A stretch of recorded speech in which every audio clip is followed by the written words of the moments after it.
right, well, it truly was a kaleidoscope of political colours that converged on Washington, D.C. last year to put to US politicians the argument for charges to either be dropped, dealt with, or Julian Assange allowed to walk free.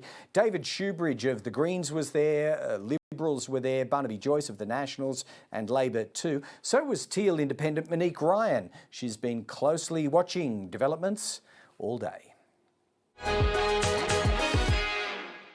Monique Ryan, good to have you back with us. You will have seen, as the world has seen, images of Julian Assange being transported to Stansted Airport.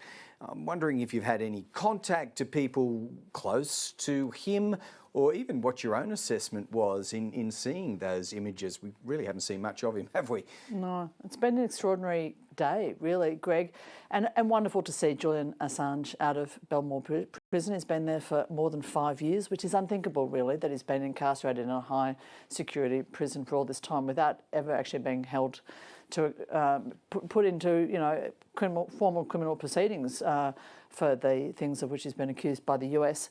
I have been in contact with members of the delegation who went to Washington last year to advocate on his behalf, and people expressing, some great positivity about this as a obvious sign of progress, but we don't know exactly as yet what's going to happen. We don't want to prejudice the judicial proceedings in any way, and so it's difficult to speak to. We don't want to go too fast, too quick. Really. Of course, I understand, and I'll get to your reasons why you joined the delegation, how you came to be a supporter, but just again on those video images, how did they strike you? I mean, clean-shaven, as much as we can discern, you're a doctor, I'm not, relatively healthy in appearance. That in itself would be a surprise, wouldn't it, after the conditions that he's been held in? Oh, look, I don't think you can read too much into a little bit of vision of someone walking up some steps into a plane. I can't imagine that the last 14 years haven't left a mark on Julian Assange.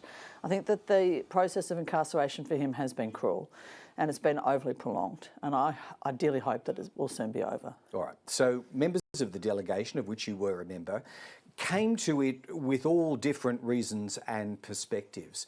Outline to us, Monique Ryan, how you came to be a supporter of Julian Assange. Well, I'm a supporter of freedom of the press, and I think that in the last decade or more, it's been more the media freedom and independence has been more under threat globally than it has ever before. And I have seen the charges laid against Julian Assange as being a threat to media freedom, not only for Australian journalists, but for journalists around the world. And as far as I could see, he was being held by a foreign power on behalf of another foreign power on charges that really reflected a journalist's actions to try and cast a light on the illegal actions of a foreign power, the US, and I found that very concerning. And so what did the world or we as members of the Australian public learn from his disclosures that would justify breaching, and this is something he'll plead guilty to,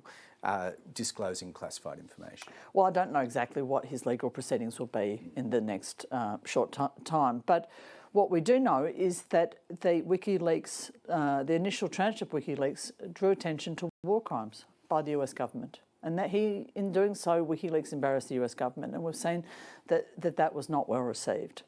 If we look at things like the collateral murder video, it very clearly was indicative of activities of the US military in Afghanistan, which contravene the rules of war. And it's important that journalists can tell us when these things happen.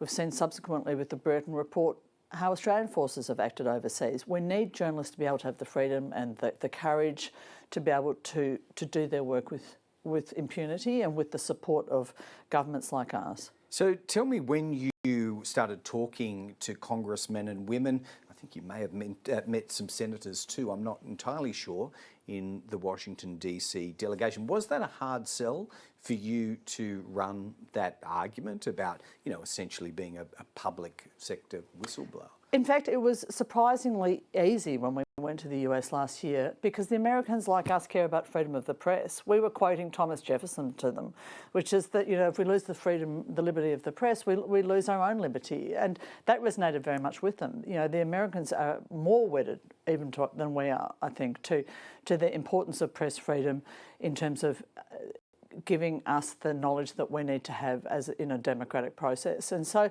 what we found when we met with Congress people overseas was broad-based support for Mr Assange's release. Would you say that that trip became pivotal in unleashing other knock-on effects? I mean, who knows whether this involved a presidential call by Joe Biden himself, whether it was independently made by the Department of Justice, but did you come away with a clear understanding that you had tipped the balance of opinion within the legislature? We made a difference while we were there, and after we left, some of the people we met with have continued to advocate on Mr Assange's behalf. That was very clear. But I also want to acknowledge the fact that Anthony Albanese, before he became Prime Minister, spoke of his commitment to this cause, and he has assured us, and Mark Dreyfus says as well, since that time, whenever he's been asked, that he's continued to work on Mr Assange's behalf. I don't know the details of how we've come to where we are today, but I think that having had a supportive government and having had Kevin Rudd working on the case as well in the US has no doubt made some contribution to what's happened. It was multi-pronged, to be sure. And I know you're being cautious about what might come next because it does need to play out in the court in Saipan. But would you propose, or do you think it appropriate, once he reaches Australian soil, for Julian Assange to come to the Australian Parliament? Well, we've seen other people who've been in prison or incarcerated for periods of times overseas come to Parliament and been well received when that's happened. I don't want to speak for Mr Assange. I understand that he's in a delicate state, both physically and mentally, and I wouldn't want to presage anything that he might choose to do if and when he does return to Australia. I admit I'm getting a bit ahead of ourselves there. Can I take you to another matter here in the Parliament, Monique? That is the vaping compromise that was reached by the government, in large measure removing GPs from the authorisation process and bringing pharmacists into that role. What's your reflection on that? Look, I'm glad that we're going to get the vaping regulation up because I think it's important. Vaping is a scourge and it's endangering the health and the mental well-being of young Australians. And so we need to put some regulation around it. Having said that, it's disappointing that the vaping regulation has been watered down in the way that it has, and it reflects a few failures. The first failure is that the government hasn't made it possible for Australians to see a GP quickly and easily whenever they need to, and that for many Australians, seeing a GP involves an out-of-pocket cost that they can't come up with in a cost of living crisis. The second thing, though, is that the Nationals are very protective of the vaping industry, and they have worked assiduously to block this legislation. They haven't wanted to get up. They want our kids to have ongoing access to vapes. And I would draw a relationship between that and the fact that the Nationals are one of the very few political parties in this country which continues to take money from the tobacco lobby. And that's why you think the government ultimately was driven to the Greens. Do you understand that their first preference was to try to, well, you would understand that it would be to cut a deal with the coalition, right? Well, the government's first path, I'm sure, the ideal path was to get their legislation through without having to water it down to the extent that they've been